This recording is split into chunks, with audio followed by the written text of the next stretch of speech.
Приветствовать на Slam Poetry фестивале.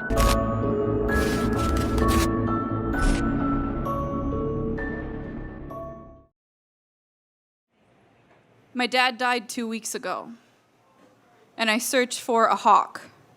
I test my gut. I kiss the top of his urn like I kissed his dead forehead in the moment after.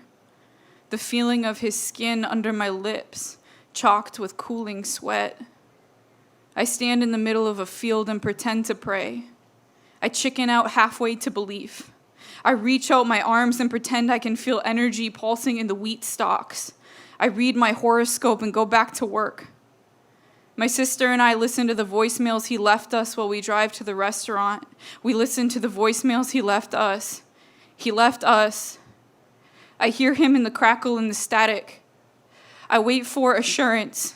I check my stomach every hour for knowing. His funeral flowers have barely begun to wilt. That must be a sign. There's a storm flashing low in the distance. That must be a sign. The wind on the back of my neck is warm, and it must be a sign. I drink a rum and coke and call it tribute instead of coping. I touch the soft belly of a raspberry, and it feels just like his lower lip, as I fed him his pills one by one just a few days before.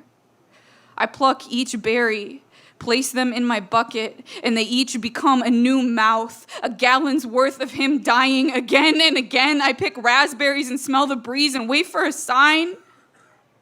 There's a spider, just like there has been a spider every day, nestled in between the brambles, hanging from the side mirror of his old SUV, dangling in front of my face on the car ride home. I make believe my father is sending me spiders. I make belief. I'm supposed to feel something, right? I sneak into the basement and search for him in the rafters. You know, I looked it up, and cremation doesn't actually produce ash.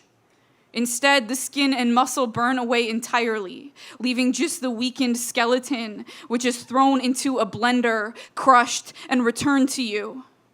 My father becomes the margarita I want to order at the bar. My father becomes snow. After he died, the summer was gone, and all I can do is wait. I walk into his room and fold up his glasses. They creak like they are still expecting a face. His mother brings me a photograph of him as a teenager, and his mouth is open, wide with laughter, and in this moment, I am the one who doesn't exist. Whew.